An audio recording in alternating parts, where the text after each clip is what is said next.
Welcome, one and all, to episode 3 of the Kakariko Road podcast. I'm one of your hosts, Petter, and with me I've got my two co-hosts, Steven. Hello. And Chase. Hey. The topic in today's episode is the best first Zelda game to play. Like if you want to introduce a friend to the franchise, for example, and you want to, let them start with a certain game, which game would that be? So we're going to discuss that today a little bit, and Steven, I'll let you start by naming, at least, maybe you have a couple ones, but if you have a specific one, which one would that be? So when I think of the first Zelda game someone should play for a beginner, I would want to go to a classic. And for most Zelda fans, the most classic Zelda game outside of, say, Link to the Past, I would say would be Ocarina of Time. You can get your hands on Ocarina of Time a lot easier than Link to the Past. So there is that going for it.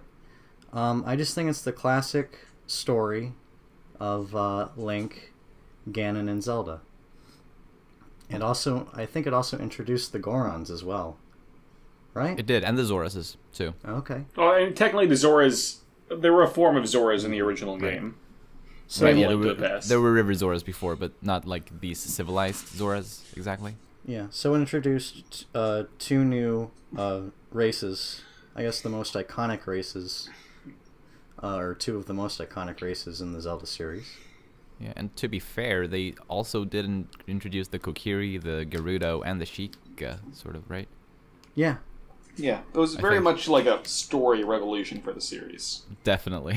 Like, it was when Hyrule really came into its own. I think so, yeah. And I mean, it had gradually been growing throughout the games, like from Zelda 1 to Zelda 2, and from Zelda 2 to A Link to the Past. But like the jump from A Link to the Past to Ocarina of Time, as far as Hyrule went, was huge, truly. Mm-hmm. The 3DS version is also very good. It looks a lot better than the Nintendo 64 version. They did a very good job remaking it for the 3DS, for sure. I agree, for the most part, definitely. Yeah, I still haven't gotten to play it, but... I also agree with you. I think ultimately Ocarina of Time would also have to be my like number one pick for anyone that I would, introduce the series to. For like mostly the same reasons. It's a pretty basic Zelda game, ultimately. But it does have like all of these traditional Zelda staples, with the dungeons, the dungeon items, the races, you collect certain things in various ways. A lot of it is it's very typical traditional Zelda game, So yeah. Chase, what would you recommend? Well, I'm actually going to recommend the game that I first got it really introduced to Zelda with, and that would be Majora's Mask. Okay. Because, interesting. I mean, it's a bit of a shorter game. It's got less of a... Not really requirement. What was the word I was looking for? It takes less time to play through. It's probably got some of the best writing in the series, got some of the best characters in the series. I'm just completely drawing a blank. Right, no, but I definitely agree with those things. And it's definitely a solid game. Oh, absolutely. I think, personally, I mean, I enjoy... we talked about this in the first episode. I enjoy Majora's Mask as a game a whole lot more than I enjoy Ocarina of Time, personally. And I'm in agreement. It's a very unique Zelda game. Yes, it definitely is. But, it still plays on its own, and it's one of those games where, it's got its, really big mechanic, but it's not like Wind Waker where the big mechanic might get in the way of somebody's enjoyment. Right. I think, though, I have a little... Well, not a story exactly, but... Oh. I was very turned off by the time mechanic in Majora's Mask at first. Like, it took me a few years, after I bought the game, before I, took it on again and actually was able to enjoy it. Like, it was something I had to really, really get used to. I did not enjoy it at all at first. So I think it can be a bit of a turnoff to some. I mean, to me it was, and I'm sure it could be to others as well. Well, probably not to the point... was it to the point of, what Wind Waker might do to somebody who's... Because that's probably my big thing with Wind Waker is I don't know how people... Actually, I guess less so the Wind Waker, more Spirit Tracks, I guess. Because, as much as the train stuff can be fun sometimes. Right. Maybe... Not a whole lot happens, I guess, at sea in Wind Waker. and I guess similarly Yeah. on the rails and Spirit Tracks. Like it's a bit of a you just kind of go and Yeah, just kind of let it go. yeah, it is a bit of a. I agree. It's not the best. Stay nearby in case an enemy shows up. Yeah. I think we can all agree and say that Majora's Mask has a lot of cool gameplay ideas with all the different masks that you can get. Oh yeah, definitely. Absolutely. And it's a very rich game, like in as far as gameplay goes, as far as story in particular, for a Zelda Yeah. game anyway. Easily. And because it's shorter than Ocarina of Time, it might be a little bit easier of a sell as well. That's fair. I would argue that Majora's Mask would be the best first game to play for certain people, like people maybe who value story more in a video game. Oh yeah, and, like let's be honest, there's no one right answer for this question. No, precisely. But like generally, Zelda games don't typically have very engaging stories, at least as far as I'm concerned. Like most of the Zelda games don't have that much as far as story goes. But you know, gamers of other franchises who are, you know, big fans of other gaming series that focus more on story, I think would, you know, enjoy Majora's Mask a lot and would, and that would be a nice stepping stone into the Zelda series for those sorts of people. Yeah, Petter, what's your suggestion? Well, so I kind of already said that. I definitely agree that Ocarina of Time. Oh yeah, that's the obvious answer. That is the obvious answer, but What would be your step down? obviously there's a couple other good ones. My step down from Ocarina of Time. I know what you want me to say, and I might. Yes, we are waiting for you to say it. Say it. I think I'm gonna have to say. I'm looking at my poster on the wall right now. I'm gonna have to say Breath of the Wild. Breath of the Wild. I said it again. I'll say it one more time. Breath of the Wild. We did it. Thank you, Petter.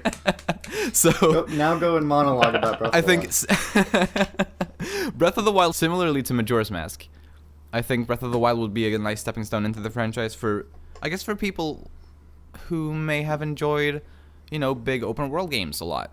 Skyrim. Skyrim, for example. There's a bunch of, you know, there's a huge fan base there of Skyrim Red and Dead Redemption Elder 2. Scrolls, Red Dead, yeah, like those Rockstar games. If you're a big fan of those, I think Breath of the Wild is an easy stepping stone into the Zelda franchise. Because even though it's definitely, you know, it's broken a lot of the traditional Zelda formulas, like a bunch of them, it's still definitely a Zelda game. Like, when all things considered, it's still a Zelda game. And someone who enjoys the open world aspect, I think would have an easy time, you know, enjoying Breath of the Wild. And then could thereafter, like, if they would enjoy it, I'm sure they'd be curious to try out other Zelda games as well. In which case, I think, like, Twilight Princess or Wind Waker would probably be, like, good games to go to after Breath of the Wild. I think Breath of the Wild has the most creative, or it sparks the most creativity out of its player, with all the options that you have at your disposal to for combat, basically. Like, it's also one of the most memey Zelda games as far as, like, Yeah, I don't know, definitely. pushing a boulder off a hill and killing a bunch of bokoblins. Lord Ganon, there's a madman running through the forest, burning everything down in his underwear. It's great, yeah. It's lovely. I love that about Breath of the Wild. Like, it's so free and, like, there's so many possibilities and strategies and creativity. Like, yeah, that's really one of the things I adore. And yeah, I think anyone, no matter your previous gaming experience, will be able to enjoy those things in Breath of the Wild. Because a lot of the things are very natural, like logical. Like, a lot of things just make sense in that game, with the Sheikah Slate mechanics. Right, like magnesis and stasis and all those things. Just like the number of different ways that you can solve different like enemy encounters. That's something that I just find is amazing, especially when you compare that to, you know, Skyrim, which had a lot of randomly generated landscape. Oh, right. I mean, not randomly generated, but like procedurally generated landscape. Ah, right, I see. But like you can feel like everything in Breath of the Wild was placed there for a reason. Absolutely everything. Oh yeah, definitely. The only kind of unpredictable thing about Breath of the Wild, for the most part anyway, I say, is the weather forecast, the weather system, which, you know, changes around, but, you know, it's still... Everybody hates rain. Yeah, oh yeah, we certainly do. It does fulfill a purpose, though. Yeah, it does. But if you like rain before playing the game, you'll sure hate it afterwards. oh yes, certainly. It can be a huge pain in the neck. Yeah. Hoo boy. And thunder is annoying too before you really figure out what's happening. Yeah. Another thing that people praise about Breath of the Wild is the difficulty, and some people compare it to a certain game that I will not mention. Wait. Because I will get roasted. You have to mention it now. No, I refuse. Well, you can't just say that and not mention it. Just cut that part out. Just cut it out.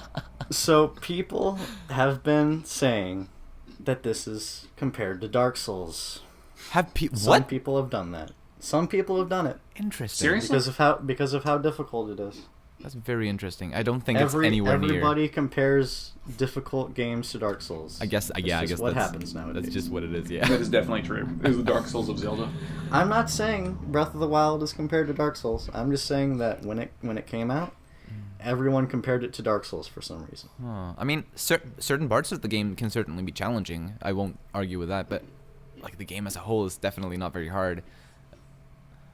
well, I guess it depends on the player. Depends on who you are. I guess so. And I guess if you, for example, for the first like half of my first playthrough of the game, I might have mentioned this before, but like I didn't like understand the armory upgrade system very well, so I wasn't able to like get any good defense at all throughout like the first half of the game. So that obviously made the game all that damage. It made the game unnecessarily difficult for me. No, you know what makes that game unnecessarily difficult? What? Trying to 100% with the Korok seeds. Oh, screw that. Oh boy. Whenever I get around 100% in that game, I am not getting the Korok seeds. I'm sorry. That's basically what I've done. Like I've done everything but the Korok seeds because I just won't bother. Can't be. Yeah, that's fair. It's completely fair. Yeah. And we all know what the reward is you get for getting all the Korok seeds. Yes. Golden turd. It's hilarious. Like, admittedly, it is truly funny. They knew exactly what they were doing. It's just like, you did all this hard work. Here's a golden piece of poo. Right. But to get back on track, do you guys have any like alternate suggestions you would say as far as like first Zelda game for new people? Triforce Heroes. No. Really? That was a joke. Triforce Heroes, huh? Yeah, I was going to say. If I was going to suggest any of the multiplayer games, then would probably be Four Swords. Because as much as I don't enjoy the game, it's probably a lot more fun when you have friends.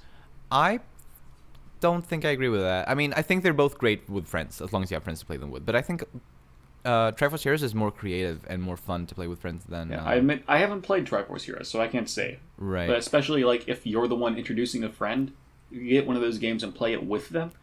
True. I think that would be an awesome idea. Yeah, because you can't play Four Swords just two people. Actually, you can.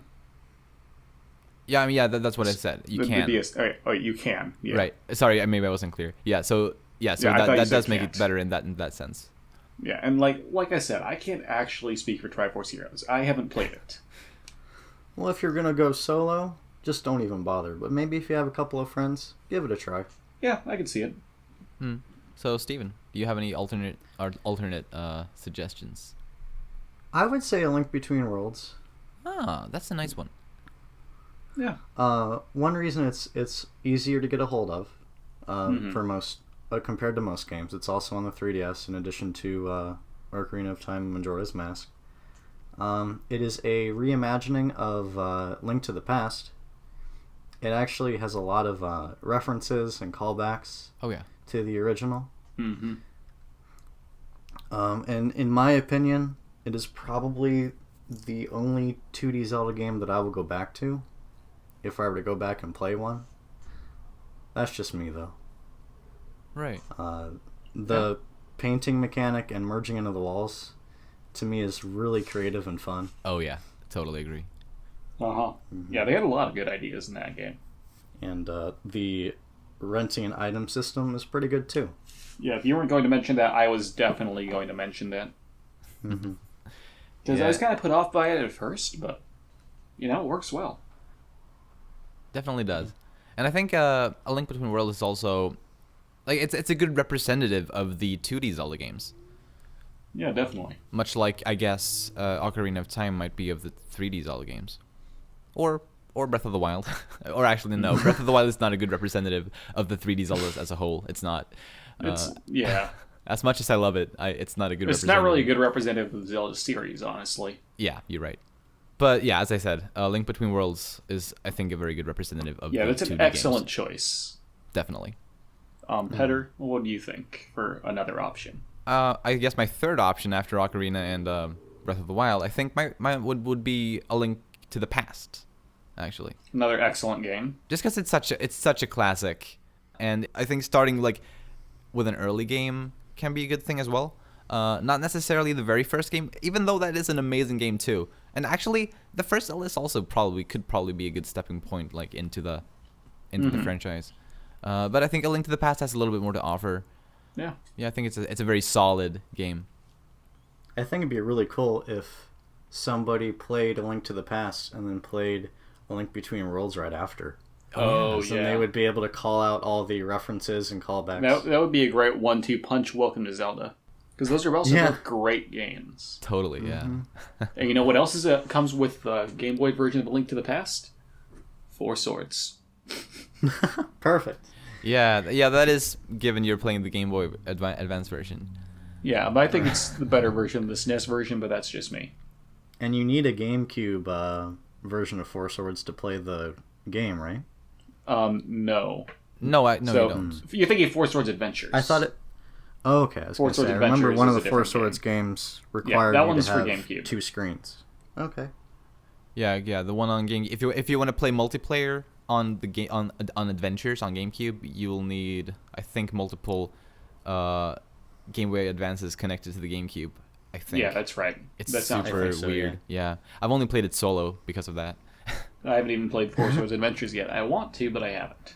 It's very boring playing it solo. I played it like through the entire game solo. It was not very fun. If only there was a way to do it online. Yeah, that would be cool.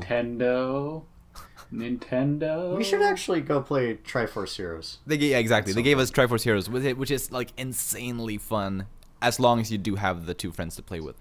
Yeah. Right. It's Yeah, just that's you fair. just And need then, hey, give us Four Swords Adventures with a voice chat, eh? They are never going to do that. They're going to use the voice chat app if they do that. Yeah, probably. The Nintendo Switch Online app. Yeah, definitely. Right, but I mean, as long as we all have Discord. I mean, it's easy to solve it. Like for us, it's not a problem, but for some people, it might be. Some people that can't afford Discord. Even though the Nintendo Switch Online app is also on their phone, in addition to Discord. Oh yeah. Funny how that works. That is, yeah. So what about you, Chase? What would be your next down Actually, option? Petter was talking about, and I'm going to agree, the original game. If you got somebody that's like really into retro games, maybe he's like an older person who hasn't really played games since the 80s or so, Zelda 1's a great introduction. Definitely, yeah. I mean, it did introduce the world to Zelda, and I still stand by it's a great game. Easily, and it's like one of the games where you don't need. Although I guess the Zelda franchise is generally pretty good at this, but like you really don't need any previous knowledge, especially for the very first game. Yeah, because there was no previous knowledge to be had. Exactly. I mean, even if you didn't read the manual, the story is pretty open and shut. Save the princess, kill the monster. Right. Like, once again, you will need a very specific type of gamer for this, but this is a solid choice. Definitely, I agree. And it's good to play a game where you're just like, this is where this classic series started. Mm-hmm. However bare bones it might have been. Yeah. Start from humble beginnings. It's still better than some NES games. And also, that's another game that's very out there. I mean, you've got the NES Classic, you can find one. It's on almost every system Nintendo's had. It's on the Nintendo Switch Online. Right. So, it's a very available game. Exactly. I think Adventure of Link is also on there, but on Nintendo Switch Online. That is a terrible game for anyone to play, even if you played a ton of Zelda. Yeah. I mean, maybe if you're very into like side scrollers, It is maybe the Dark Souls of Zelda games. That Oh my is the gosh. Dark Souls of Zelda games. I agree. Oh my gosh. Okay. Although I have gained a lot more appreciation for that game over the last couple weeks. Oh yeah. because I've been like really looking into the story, and the story in that game's really great. But we're getting off topic. Right, the backstory anyway. Yeah. But yeah, I agree with that. So I guess something else that could be discussed on this is like your own experience. Like, how did you get into Zelda? Like, Ooh, that's good. So, Steven. My favorite Zelda was also my first. I started playing Zelda with Twilight Princess. I see. On the GameCube. Right. Yeah, solid choice. I didn't have a Wii at the time, so. I mean, obviously, since you're a Zelda fan now, that worked as a good, path for you into the franchise. And Yeah, none of us mentioned Twilight Princess up until now. Yeah. Yeah. I don't think it's an amazing game to start with, but it's solid. There's no reason not to start with it. I didn't have Ocarina of Time on the GameCube. I did not have any prior consoles either, so it was the first available option to me. And I think Twilight Princess. Okay, so I can mention this now as well. Twilight Princess was also the first Zelda game that I beat. Not the first one I got. It was actually the third Zelda game I got and played, but it was the first one that I played all the way through, and definitely the one that really got me into Zelda. And obviously that worked for me as well, Twilight Princess. And I think even though it's not like one of these classics, or it doesn't really offer a lot of new things necessarily, it still has all of these traditional Zelda staples, and it's very much like Ocarina of Time updated, sort of. Yeah. Not necessarily adding more stuff. I mean, it does, but it's similar to Ocarina of Time. It's definitely a very similar game. Almost the exact same style, just with updated graphics and capabilities. Precisely. Yeah. And I don't think we'll ever see the spinner or the ball and chain ever again. I hope we do, though. I'd be taking my hat off if I had a hat on. Yeah. Rest in peace. Yeah. So I think, for me, what I really started out with was the Legend of Zelda Collector's Edition on the GameCube, which had Zelda 1, Zelda 2, Ocarina, and Majora's Mask. Which one did you touch first? Actually, it was the Wind Waker demo I touched first. The demo. Okay. But I only played for like 15 minutes. I had no idea what was going on. Oh. I see. The one that I really fell in love with on there that did make me a Zelda fan was, as I said earlier, Majora's Mask. Oh, yeah. Because I don't know why I just fell in love with Clocktown. Right. No, it's a Like, great when area. I was that young, I couldn't even figure out how to leave Clocktown, but I just loved it. Yeah. That's because my parents only let us play for an hour at a time, and I never figured out the Scarecrow. Oh, and, no. It takes slightly more than an hour to go through 3 days. Right. Oh, that's rough. Yeah. But, even though I could only run around those few areas just over and over again, it was great. I loved it. Yeah. Cool. I think as kids, especially. I mean, not necessarily only as kids, but especially as kids, it's easy to get very immersed in a game's environment. Really at least is. that was the case for me anyway when I was younger. Like, I could just run around like in game worlds, not really doing anything specific, just being there, and really, I was really the same enjoying way. it. Yeah. I kind of miss that. Like you enjoyed Clocktown because you were always there, Chase. I was always there. Yeah. So, anything else you'd like to mention? Any other Zelda game that might be a good one? I think we've covered them all. I think Yeah, we may I have. was gonna say I think we've covered all the bases. Yeah. Wind Waker is, of course, I mean, it's one of my favorite games, and to someone who likes, sailing games or just like is fascinated by the ocean. I think Wind Waker would be an amazing choice if it weren't for the sailing. Like for the rest, for the dungeon crawling and the art style and everything else is great. I feel like the sailing would get in the way of somebody enjoying that game for the first time. Right, and it's also aside from the sailing, which can be tedious, or I think the story may be a little bit. I mean, because it's very tied to Ocarina of Time. Like it almost like. Yeah, but so's Twilight Princess, and that worked fine for you guys. I still feel Wind Waker is even more tied to Ocarina of Time though. In my opinion anyway, because Twilight Princess isn't necessarily as it doesn't have that many connections. I guess not quite. It doesn't quite have stained glass windows of the Seven Sages.